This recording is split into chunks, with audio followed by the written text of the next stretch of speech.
We have a lot of greetings this morning, kakabsat.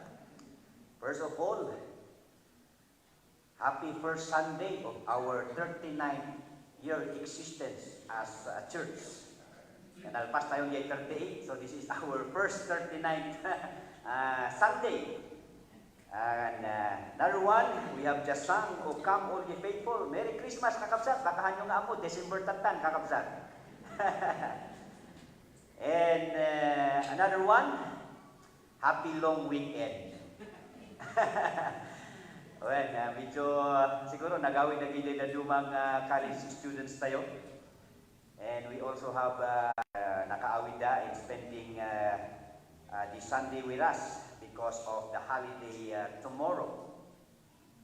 And before our Christmas message, I have oriented our baptism candidates that after our service, karoon tayo the lunch immediately, ijay nga to, so that our call time for our departure, iti baptism tayo, ijay asin tuwal, tublay, kat 1 o'clock. Makisaban ijay, ijay kakapsat, ijay bagong, because adamat lang iti candidates tayo ijay. Yeah? So those who have their own vehicle, please bring them. For those who do not have a car, ada di lugan ni Manong Smith, or ay di lugan ni Brother Alex, no kurang pa di pagluganan. Yeah? And as we have heard the prayer tatay about our activities this afternoon, aside from our baptism, kat ada iti assign kada tayo nga datayo ti ag-host ijay concert iti Baguio Benguet campsite. So nga ada pay lang sa dagitay tickets nya nga haan nagatang, so that if you want to support this endeavor for our project, then please approach Ma'am Ivy. Ada pay lang dagitay tickets na, and please come this evening. Let us take the opportunity nga datayo iti venue, so that we can maximize to involve ourselves as a church iti daytoy concert. All right. So our message this morning is about the deeper truths on the birth of the Lord Jesus Christ. In other words, the theology of Christmas. Nung kasalatan, di kabil kong title na, taada dagijay kakapsat tayo iti pamati nga mamati ti Christmas niya. Ngam no maikat ti regalo ket awan ang dalang tamot. so to be safe, yeah, the deeper truths on the birth of the Lord Jesus Christ. Well, the usual story of Christmas, of course, we all know. Kung nadakaroon iti Pilipino, nga ignorante iti Ebanghelyo iti Apo. Because tinaidaklan nga holiday iti Pilipino kat Christmas din dayjay Holy Week. So alam nila yung kapanganakan ni Jesucristo, yung kanyang kamatayan, pagkalibing at muling pagkabuhay. Ang kulang lamang sa mga Pilipino ay yung tanggapin nila ang Panginoong Hesus bilang kanilang Panginoon at tagapagligtas. So we are familiar with the Christmas story that started with the announcement of the angel kay Mary, yung tinatawag nating Annunciation, ano? And of course, his birth in a manger, because there was no room in the inn. And after the birth of the Lord Jesus Christ, the angels appeared to the shepherds, and there was a heavenly chorus. And after the announcement, the shepherds went to find the newborn Savior. And although there is a joy, that is one thing that we correct doon sa Christmas story. Kasi doon sa kapanganakan ng Panginoong Hesus, wala pa yung mga wise men. Kasi it takes at least approximately 2 years bago bumisita yung mga men from the east. So yung mga shepherds, yung Belen, di ba? Yung decoration, yung Belen. Balik na may kwan doon, may wise men doon, na may regalong gold, frankincense, and myrrh. Yan. So yung tamang Belen na tinatawag natin is yung mga shepherds are the ones who are there. Kasi when the wise men from the east came to visit the newborn king, they found the Lord Jesus Christ not in a manger, but in a house. Yan. Child na si Jesus Christ. But with our deeper understanding of the birth of Christ, Galatians 4:4-7, dito natin makikita yung some sort of the summary of the purpose of the Lord Jesus Christ was born. Shall we read all together? Ready? Go! But when the fullness of the time was come, God sent forth His Son, made of a woman, made under the law, to redeem them that were under the law, that we might receive the adoption of sons. And because ye are sons, God hath sent forth the Spirit of His Son into your hearts, crying, Abba, Father. Wherefore thou art no more a servant, but a son, and if a son, then an heir of God through Christ. Alright. So the first thing that we can see here, kakaiba ang Panginoong Hesus sa kanyang kapanganakan. You know why? Sa atin kasi is, saka lamang tayo, o saka lamang nakita ang mundong ito nung tayo ay ipinanganak. Pero first truth that we can see on the birth of the Lord Jesus Christ is the pre-existence of the Lord Jesus Christ. Meaning to say, before the Lord Jesus Christ was born, He already existed in eternity past. Okay? So yung tinatawag nating pre-existence. At doon sa ating verse, yung ating keyword dyan is God sent forth His Son. Okay? Nandun ang Panginoong Hesus nung una pa. He is the part of the Godhead. Ito yung second person of the Trinity. Okay? So that the existence of the Lord Jesus Christ, letter A, He existed as the second person of the Godhead. That is another term that we use about the Trinity, Godhead. Okay? So God the Father, God the Son, God the Holy Spirit. So that Christ as God existed in the past with the Father. Okay? He was with the Father in eternity past. Ito yung tinatawag natin coexistence. He existed with God the Father and God the Holy Spirit. John chapter 1, verse 1 and 2. In the beginning was the Word. The Word there is the Lord Jesus Christ. And the Word was with God, and the Word was God. The same was in the beginning with God. And also in John 17:5, the Lord Jesus Christ saying, And now, O Father, glorify thou me with thine own self, with the glory which I had with thee before the world was. So nakita nyo na ang pagkakaiba ng kapanganakan ng Panginoong Hesus at ang ating kapanganakan. Okay? Before He was born, He already existed. Pero tayo, nag-exist lamang tayo nung tayo ay ipinanganak sa mundong ito. Okay, another verse, Proverbs 8:22-31. Okay? It says there, The Lord possessed me in the beginning of His way, before His works of old. I was set up from the everlasting, from the beginning, or ever the earth was. When there were no depths, wala pang creation, I was brought forth. When there were no fountains abounding with water, before the mountains were settled, before the hills was I brought forth. You see? While as yet He had not made the earth, nor the fields, nor the highest part of the dust of the world, when He prepared the heavens, I was there. Before the creation of the world, nandun na ang Panginoong Hesus. Okay? When He established the clouds above, when He strengthened the fountains of the face of the deep, when He established, or when He gave to the sea His decree, that the waters should not pass His commandment, when He appointed the foundation of the earth, then I was by Him as one brought up with Him, and I was daily His delight, rejoicing always before Him. He has fellowship with the Godhead. He enjoyed their fellowship as triune God, rejoicing in the habitable part of this earth, in my delights were with the sons of men. Yung sons of men dito, it speaks of the angels. Okay?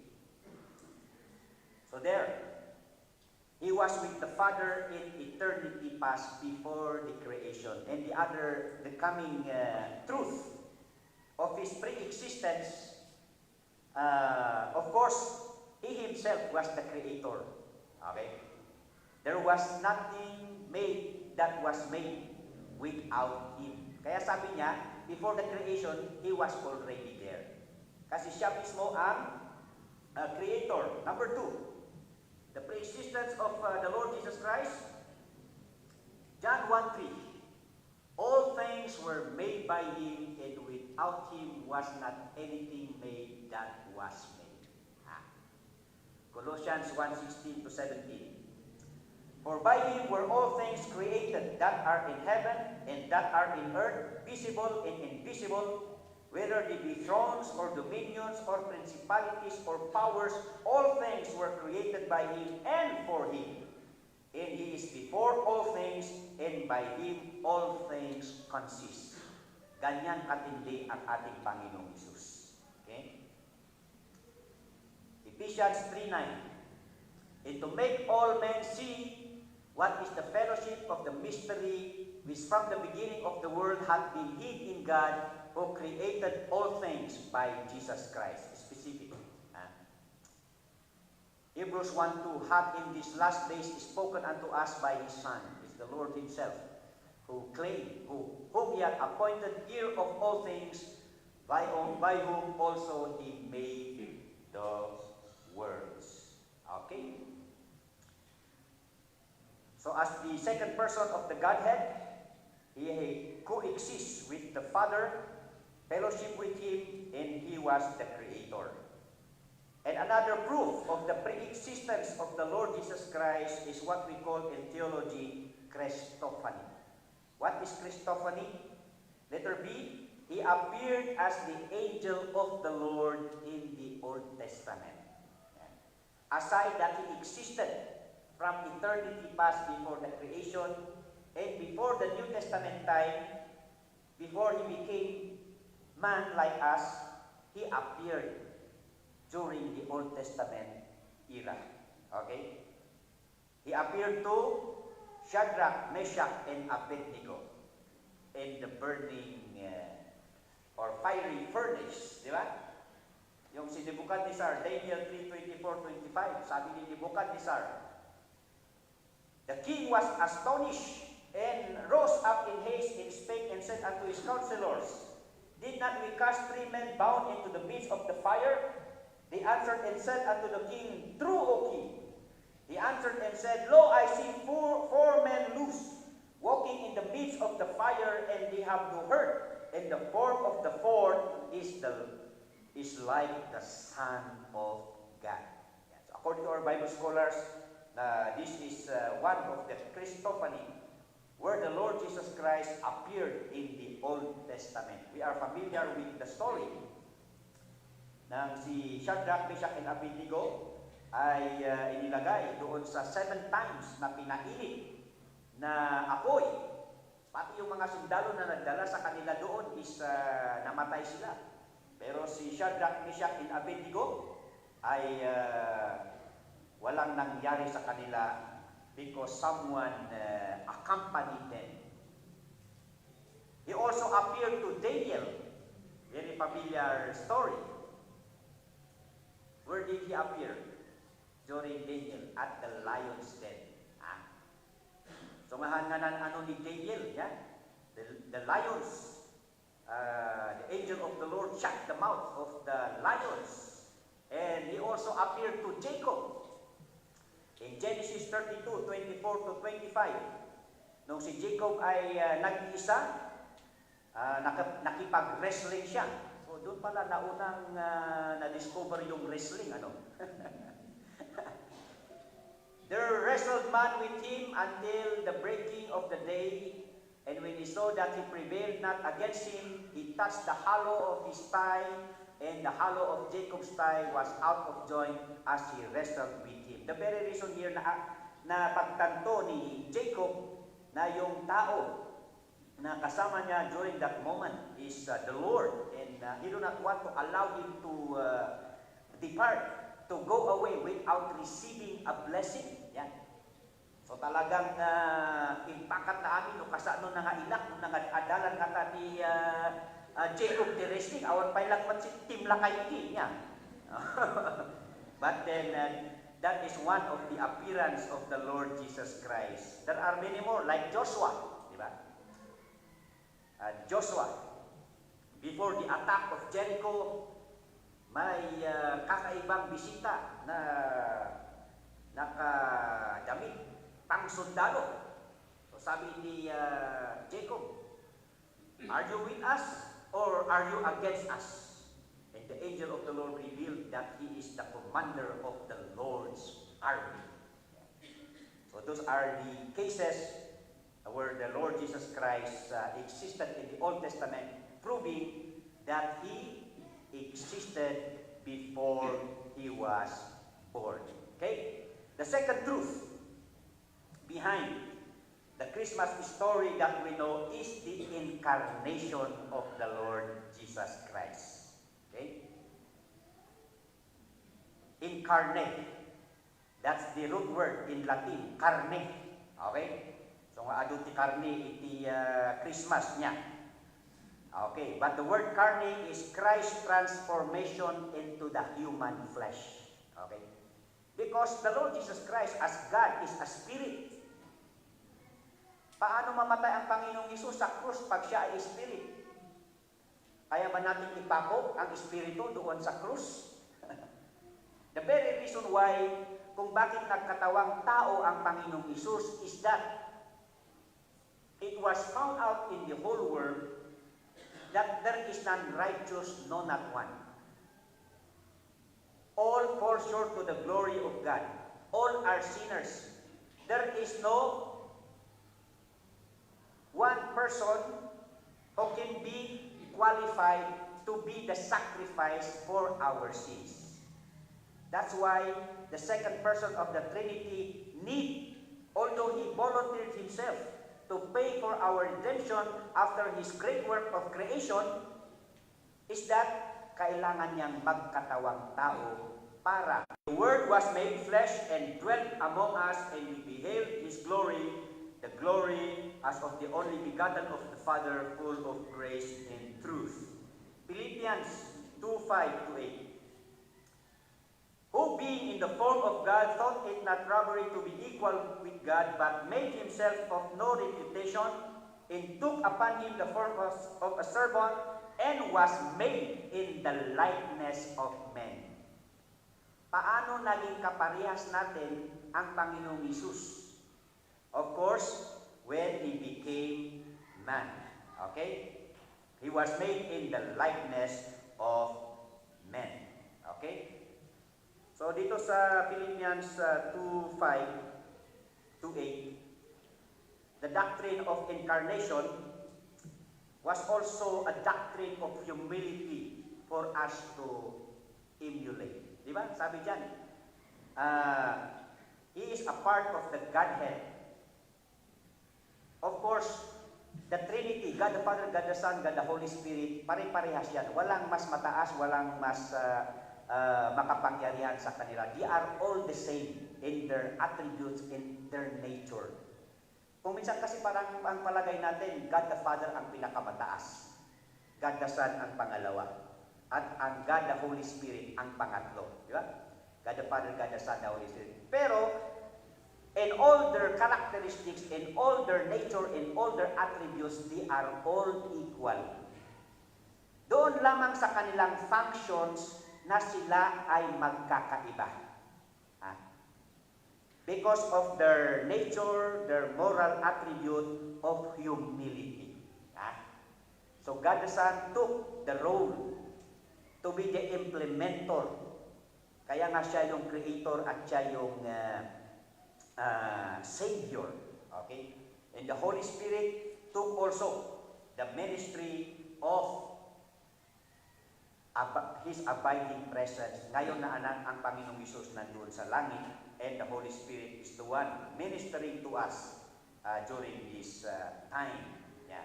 Pero makita natin dito how each one was willing to submit with one another. So sabi dito, being in the form of God, thought not it robbery to be equal with God, but made himself of no reputation.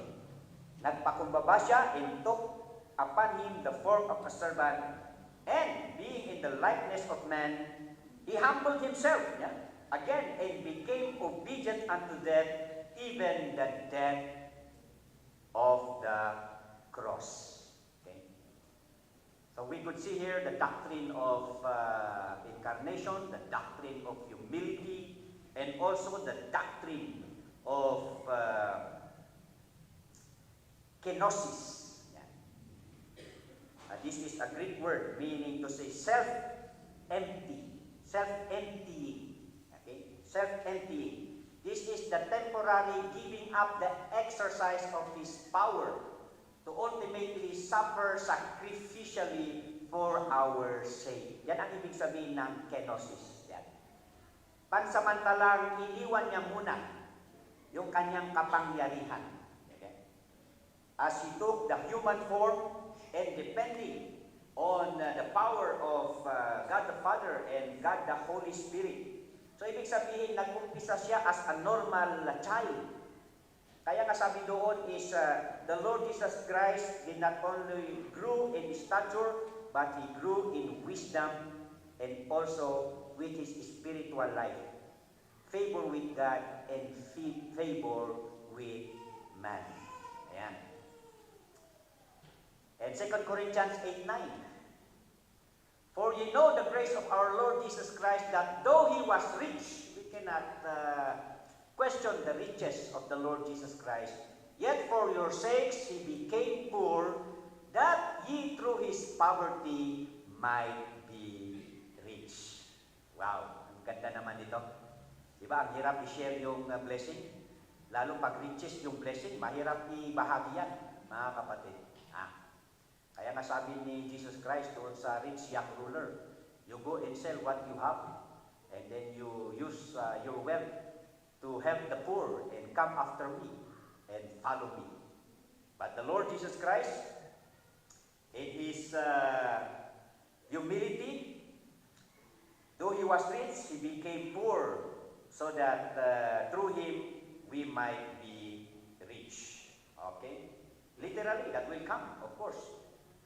When we became children of God, we became heirs of God, tagapagmana, and joint heirs with the Lord Jesus Christ. But of course, as of the moment, hindi ito yung pinag-preach natin, yung prosperity gospel, di ba? Ganon yung sinasabi nila, pag hindi ka yumaman, hindi ka talaga tunay na Kristiyano. Pero of course, this riches is not measured by wealth, but the spiritual blessings that we achieve, that we have received, attained because of our faith on the Lord Jesus Christ. Okay? So the incarnation of the Lord Jesus Christ, number one, it happened at the right time. Pastor, hindi ba right time na lang yan? At the right time. Bakit right pa ang ginamit mo dyan? Because that is actually the translation of the word fullness. When the fullness of time has come, ito yung parang ijay banbantay na, ijay agkong patipagay ijay. Di ba talon mo ijay field? Bangkag ijay, bangkag ijay mountains, di ba? Kaya pala ijay bangkag o nada. And then maobserbaram da ijay panagluob. Panagluob, hindi panag-ani. So that's the word fullness of time. So that the incarnation of the Lord Jesus Christ happened at the right time. Iti naluuman, iti panawad. Or right time, yeah, we can say that. When the fullness of time was come. And when was that, kakapsat? December 25. Okay. Of course, hindi po December 25, ano? There is no birthday nga mabasa tayo ijay Bible. Kaya nga controversial iti Christmas. Ada lagi dadumang anda nga mamati. Iti Christmas, ada pa karon di kanson ti Alabama nga. Happy birthday Jesus. Parang ang gandang pakinggan. That's why I love this song. Umawit ng nag-compose siya ng kanta para sa December 25 because hindi niya alam that behind that, hindi talaga December 25 yung kapanganakan ng Panginoong Jesus. Pero, yung celebration natin ng December 25, this is actually a replacement of a pagan festival. Yung tinatawag nila na Saturnalia. And this is centered on the celebration of the unconquered sun. Yung sabi nga nila, sino ang makapangyarihan? So sabi nila, they acknowledge in the tradition, ang makapangyarihan ay walang iba kundi ang init. Okay? The sun. But then of course, when the Christendom has come and they read the Word of God, lalo na sa Revelation chapter 6, 8 and 9, makita natin doon na natalo ang sun. It gets darkened and destroyed. And who destroyed? The sun. Who will be destroying the power of the sun? There is no other one but the Son of God. Mas makapangyarihan pala ang Son of God kaysa yung sun. Kasi yung Son of God, ang Panginoong Hesus mismo, siya ang lumikha ng sun. At sabi doon, in our eternity future, hindi na tayo mangangailangan ng init. Because Jesus Christ Himself will be the light of the universe. Yan. So, nung naintindihan ng Christendom, ito, then, instead of celebrating the sun during December 25, ay pinalit nila ang pag-worship sa Panginoong Jesus. Okay? So, it turned into a celebration of the birth of the Lord Jesus Christ. More importantly, why do we worship or why do we celebrate Christmas? Because sa atin, ang importante dito is ipinanganak ang Panginoong Jesus. And it is the timely occasion that we correct yung comprehension ng mga tao patungkol sa kapanganakan ng Panginoong Hesus. And that is where we emphasize the purpose of the birth of the Lord Jesus Christ. Kasi marami yung mga ibang nagtuturo na pinapaalis yung celebration ng Christmas. So, kailan natin i-emphasize yung kapanganakan ni Jesucristo at yung purpose, the essence of the birth of Christ? May ibang nagsasuggest na siguro, sa March, sa April. Masubukan na natin sa 2026 para maiba naman. Ano? Subukan nga natin.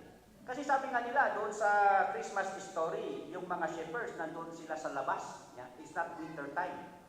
Kasi pag December, winter time doon sa Israel. Pero may mga ibang religion ata that they celebrate the birth of Christ ng September to October. Yan. Pero sabi ni Pastor Jones, ang katunayan nga sa ating mga churches dito sa atin, sa Baguio Benguet, Nueva Vizcaya, ang dahilan kung bakit maraming Fundamental Baptist Church, alam niyo kung bakit? Dahil sa film showing every Christmas. Oh. Doon na emphasize yung kaligtasan dahil ipinanganak ang Panginoong Hesus. Tapos ngayon, sasabihan mo ang Fundamental Baptist na huwag mag-celebrate ng Christmas. And yung Christmas celebration, yun ang nagamit natin sa maraming evangelistic meetings para yung mga tao ay maintindihan nila kung bakit ipinanganak ang Panginoong Hesus. Okay? The most important thing there is alam natin when the right time had arrived, then the Savior was born. Baka sa langit, doon natin tunay na i-celebrate yung tamang araw ng kapanganakan ng Panginoong Hesus. Kaya pag hindi mo pa tinanggap ang Panginoong Hesus sa iyong puso, gusto mong makipag-celebrate ng Christmas sa langit, ay tanggapin mo na ang Panginoong Hesus. Ganun na yun. Okay. Anyway, secondly, the incarnation of the Lord Jesus Christ that did not only happen at the right time, but through a woman. Okay? Through Mary, made of a woman. Okay? Ano ba ang pagkakaiba ng man at saka woman?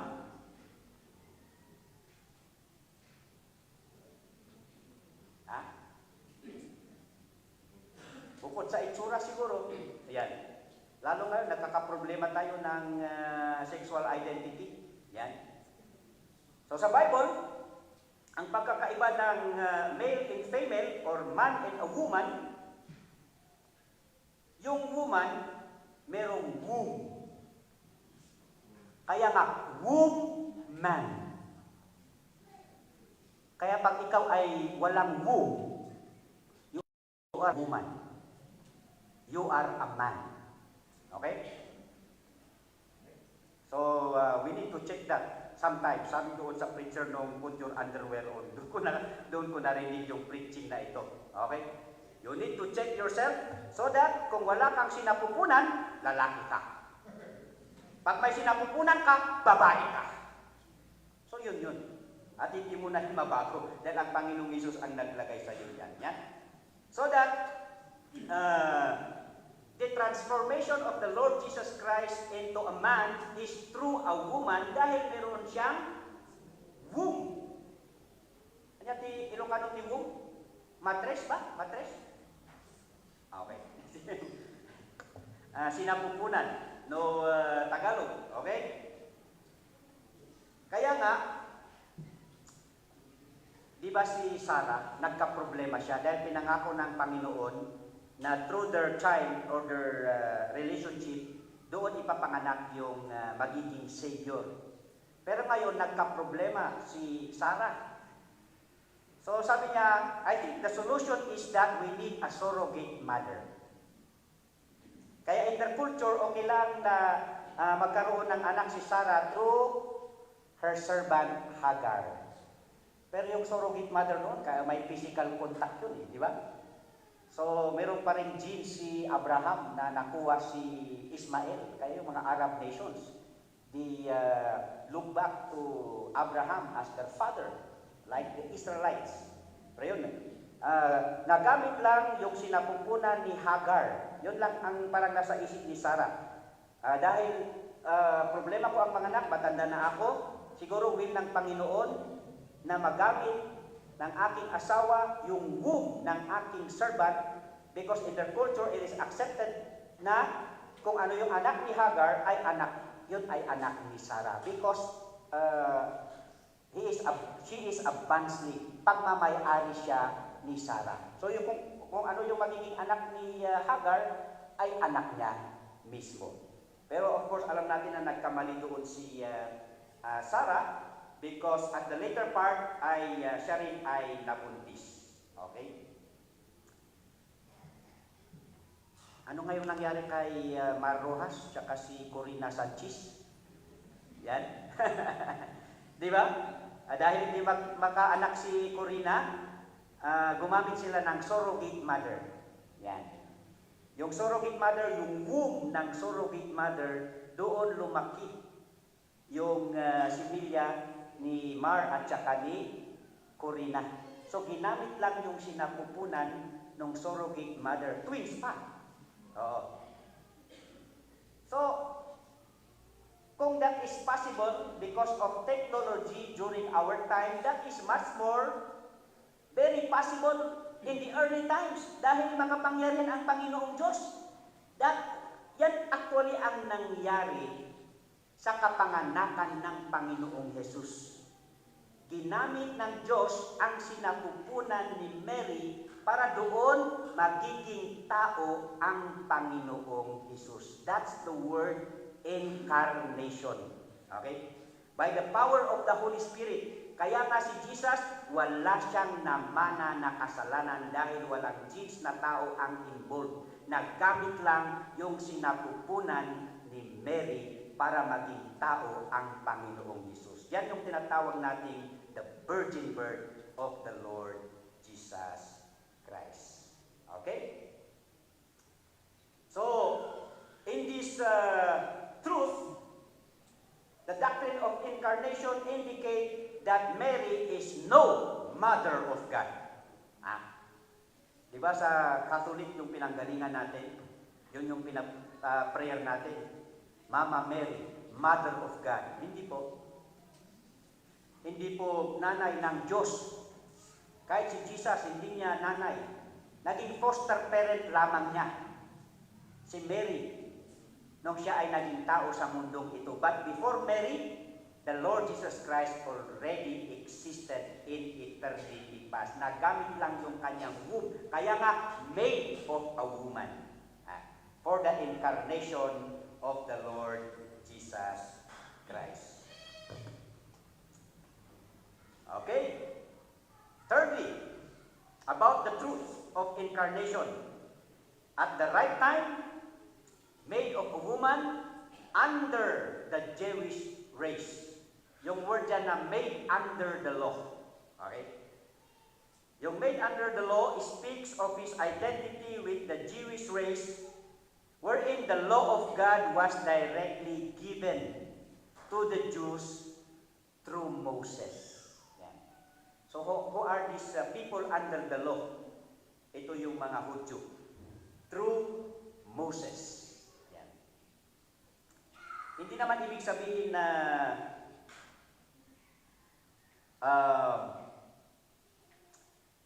when we say under the law, that the purpose of Christ's birth is only for the Jewish race. But if the Jewish race are under the law of Moses, tayo na mga hindi Hudyo, tayo na Gentiles na sinasabi ng Bible, we are also under the law of God. In what way? If the Jewish people were under the law of God through Moses, tayo na mga Gentiles, we are also under the law of God through the law of conscience. So that here we incorporate that the purpose of salvation is not only for the Jews, but also for all the Gentiles. So the purpose of Christ's birth. So nakita natin yung pre-existence of the Lord Jesus Christ, the incarnation of the Lord Jesus Christ, and now, the purpose of the birth of the Lord Jesus Christ. It says in our text, verse 5, to redeem them that were under the law. Okay? So the purpose of Christ's birth, number one, is redemption. When we say redemption, it has to do something of payment. Always remember that. Okay? And she shall bring forth a son, and thou shalt call his name Jesus, for he shall save his people from their sins. Ito yung sinasabi ko kanina, na the primary purpose of the birth of the Lord Jesus Christ is to redeem his people who are under the law of Moses. But as I have said, it does not exclude the salvation of the Gentiles. Because if the Jews are accountable before the law of God through Moses, we are also accountable to the law of God under the law of conscience. Romans 2:14 to 15. Kita niyo dyan. For when the Gentiles which have not the law, wala sa atin yung batas, referring to the law of Moses, though by nature the things contained in the law, these having not the law are a law unto themselves, which shew the work of the law written in their hearts, their conscience also bearing witness, and their thoughts, the meanwhile accusing or else excusing one another. Okay? So that is our verse there. And it implied that all under sin in guilt before God. Kung yung mga Hudyo, they are under guilt, dahil sila ay nagkukulang sa pagtupad ng batas, ni Moses, the same thing, tayo. We also come short. Kaya nga nagkaroon ng evaluation sa buong mundo that Jews and Gentiles alike come short. There is none that do it good, and no one is better than the other. Romans 3:9-10. What then? Are we better than they? No, in no wise. For we have before proved both Jews and Gentiles that they are all under sin, as it is written, there is none righteous, no, not one. Galatians 3:22. But the scripture had concluded all under sin, that the promise by faith of Jesus Christ might be given to them that believe. Kita nyo? Yan. So the redemption, the plan of redemption is not only for the Jews, but it is also for all the people in the whole world, the Jews or the Gentiles. That is Galatians 3:22. And in reality, redemption was originally planned for the Jews to subsequently reach out to the Gentiles, but they rejected the Lord Jesus Christ. Ang unang plano sana dito, doon sa kapanganakan ng Panginoong Jesus, ay ililigtas niya muna yung kanyang mga tao, the Jews. And after their conversion, itong mga Hudyo, sila na ngayon ang mag-reach out sa mga tao sa buong mundo. But they have failed. And because they have failed, John 1:11, He came unto His own, and His own rejected Him. But as many as received Him, to them gave He power to become the sons of God, even to them that believe on His name. Okay? And the truth, 1 Timothy 2:5-6, For there is one God and one mediator between God and men, the man Christ Jesus, who gave Himself a ransom for all, to be testified in due time. Okay? Dumating Siya bilang ating kabayaran, at ang katotohanan, isa lamang ang tagapamagitan ng tao at ang Diyos, yun ay ang Panginoong Jesus. So that salvation, the plan of redemption, is not only for the Jews, but also for the Gentiles. So the meaning of redemption, the meaning there is to buy back.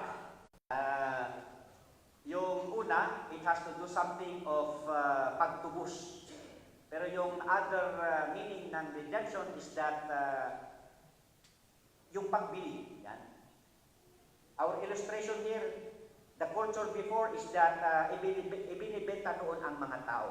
That's why there is this slave trading. Diba? Binibenta ang tao noon. Pero ang nangyari doon sa Civil War ng Amerika, yung mga binibenta nila na mga alipin ay mga kinidnap yun sa Africa. They were free men. Doon sila nananalo. Doon sila nanalo doon sa korte sa Amerika because they found out that these people being sold are free men in their own country. Kung sana sila ay slaves doon sa Africa na dinala sa Amerika, pwede yun. Legit yun. So that was the culture in the early times, so that nasa taong bibili ng isang slave, na pag binili niya yung slave, nasa kanya yung option kung hayaan niya na lang na maging free yung tao, to give him the freedom, or kung gawin niyang sarili niyang alipin. So these illustrations, this explanation is true sa ginawa ng Panginoong Hesus. Tayo ay binayaran niya para maipanumbalik tayo sa Panginoong Diyos. And the other application is binili tayo ng Panginoong Diyos, pero hindi niya tayo tinuring na kanyang alipin, bagamat tayo ay itinuring niya na kanyang mga anak. Okay? That's the beauty of redemption. And the value of our redemption, of course, 1 Corinthians 6:19-20, Know ye not that your body is the temple of the Holy Ghost which is in you, which ye have God, and ye are not of your own, for ye are bought with a price. Therefore, glorify God in your body and in your spirit, which are God's. Hindi na natin pagmamay-ari yung ating buhay. Dahil tayo na ay pagmamay-ari ng Panginoon. Binili niya tayo, binayaran niya tayo. Kaya ngayon, ipagamit natin ang ating buhay para sa Panginoon. Amen. And another value there is, not only that we use our life for the glory of God, but we are to be uncontrolled by whoever to do sin. Whoever tempts us to do sin. 1 Corinthians 7:23. Ye are bought with a price, be not ye the servants of men.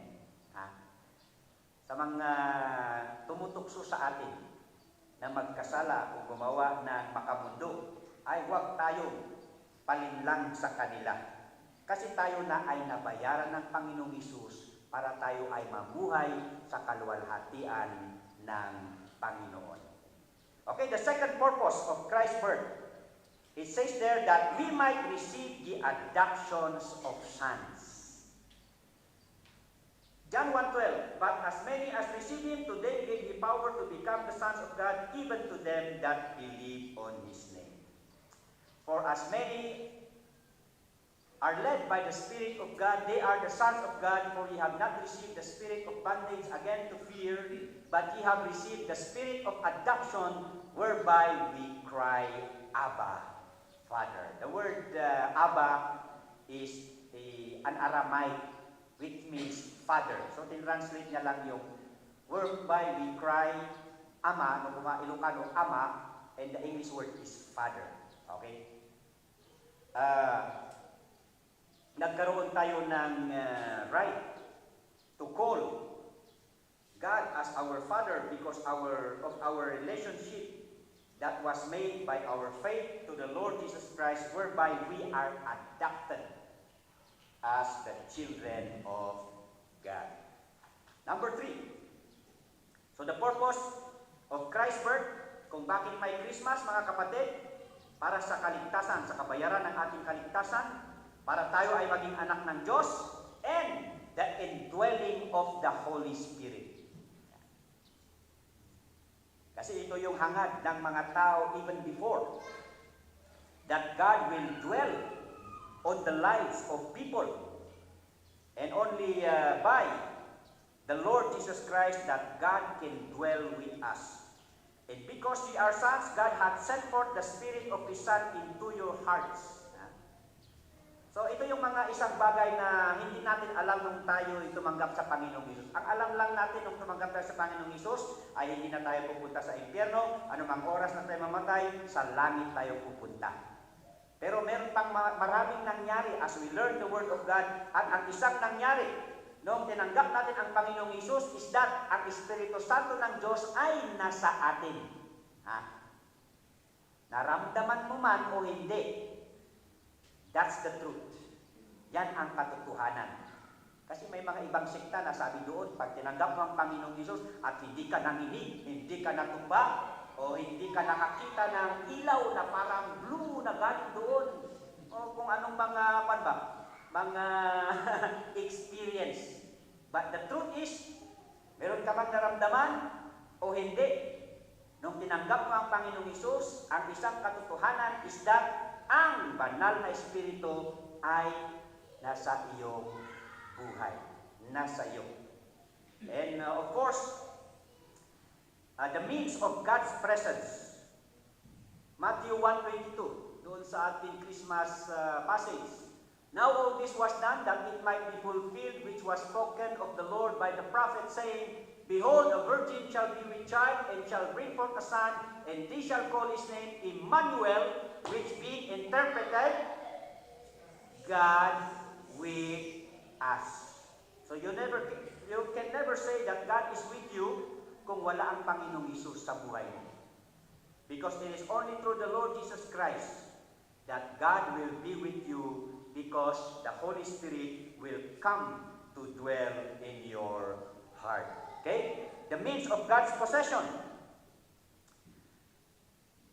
Yung indwelling of the Holy Spirit is the assurance that we belong to God. The Spirit itself beareth witness with our spirit that we are the children of God. Ipinanganak ang Panginoong Hesus para lang hindi ikaw ay mabayaran, ikaw ay magiging anak ng Diyos, kundi para ang Espiritu Santo ng Diyos ay mananahan sa iyong puso para hindi mawala ang iyong kaligtasan. That's the importance of the indwelling of the Holy Spirit. Okay? Because ang Espiritu Santo, it serves as our protection that we are the possession of God Himself, because through the Holy Spirit that we are sealed. Yeah? We are natatakan tayo na tayo ay pagmamay-ari ng Panginoong Isus. 1 Corinthians 1:21. Now He will establish us with you in Christ, and have anointed us, who have also sealed us, and given the earnest of the Spirit in our hearts. The word earnest there is assurance. Okay, the guarantee. That's the work of the Holy Spirit. Kaya pag tinanggap mo ang Panginoong Isus at ikaw ay natutukso na ikaw ay magdalawang isip, na ikaw ay ligtas o hindi, well, garantisado na ikaw ay anak ng Diyos dahil ikaw ay nanampalataya sa Kanya. In whom you also trusted, Ephesians 1:13. By the word of truth, the gospel of your salvation, after ye believed, ye were sealed with the Holy Spirit of promise, which is the earnest of our inheritance until the redemption of the purchased possession unto the praise of His glory. Yan. Nagmayat niya when we enhance our knowledge. Kasi alam lang natin yung Christmas story. Yan. Mangaruling, ano pa ang ginagawa natin? Naghihintay ng pagkain, and celebration. But sa ating mga Kristiyano, the birth of Christ is more than with spiritual blessings. And lastly, inheritance. Wherefore thou art no more a servant but a son, and if a son, then an heir of God through Christ. Romans 8:17. And if children, then heirs, heirs of God, and joint heirs with Christ. Sabi ni Jesus, huwag kayong mag-alala. Dahil nandun siya, nauna siya sa langit, maraming mansyon ang Ama, at siya'y naghahanda ng ating tirahan, at pagdating ng panahon, He will come again to take us, at kung saan siya naroon, ay kasama natin siya palagi. So that's the deeper truth of Christmas, mga kapatid. So as we celebrate the season, then we would be reminded not only the limited celebration of how the world celebrated, but at least we know deeper on the doctrine of the Lord Jesus Christ, His pre-existence, His incarnation, and the purpose of His being born. For our redemption, adoption, indwelling of the Holy Spirit, and inheritance. So for our conclusion, 2 Corinthians 9:15. Let us read all together. Ready, go. Thanks be unto God for His unspeakable gift. Unspeakable. Ano ang ibig sabihin ng unspeakable? At sino ang unspeakable gift dito, mga kapatid? If, of course, this refers to the Lord Jesus Christ. Okay? That, how do we describe this word unspeakable? From the Greek word, aniptigetos. I don't know really how to pronounce Greek. But the word unspeakable means indescribable, inexpressible, incommunicable. Yung tinatawag natin na maminsan nagiging pasalamat, di ba? Ibaga dakat nakurang isao nga mangiladawan di panagyaman. Yan. Basta, that's it. Yan. Indescribable. Okay? So it is beyond human language. And of course, this unspeakable speaks of the great act of love. Okay? The gift is a tangible demonstration of God's love for the world, made possible through the sacrifice of His Son. Kaya meron tayong awit, Born to Die. Parang ang pangit naman ng Christmas song yan, ano? Born to Die. Kapapanganak pa lang, mamatay na. Pero wala, of course, sa atin naiintindihan natin, may purpose talaga yung kapanganakan ng Panginoong Isus. Yan. Hindi lang lamang siya ipinanganak para maging cute, no? But then, the purpose is for redemption.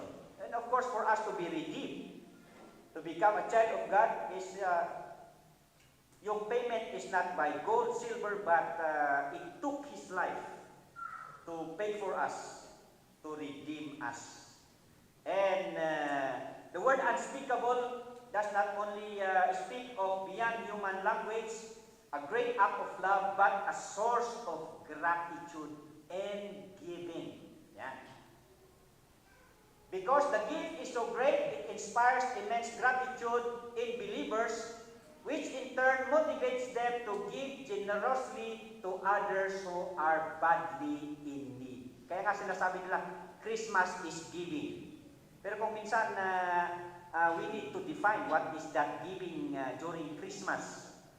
Actually, ang context ng 2 Corinthians 9:15 na thanks be unto God for His unspeakable gift, it speaks of grace giving.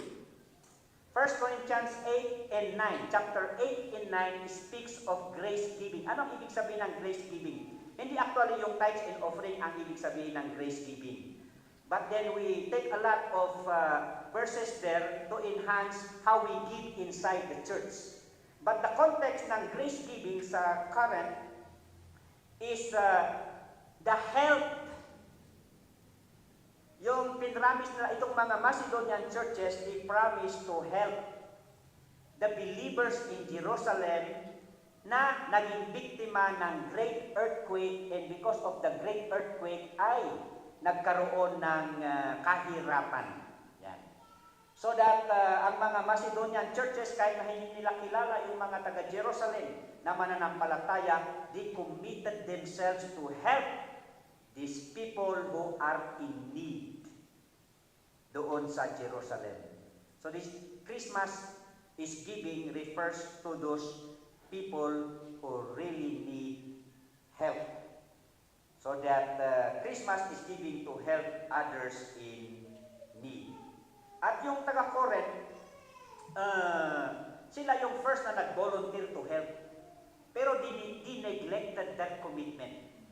That's why Apostle Paul need to remind them sa mga maraming biyaya na kanilang natanggap sa Panginoon, not only materially but spiritually, kahit yung kanilang mga spiritual gift, yung kanilang mga talento, yung kanilang mga abilidad, which are all based on the unspeakable gift of God.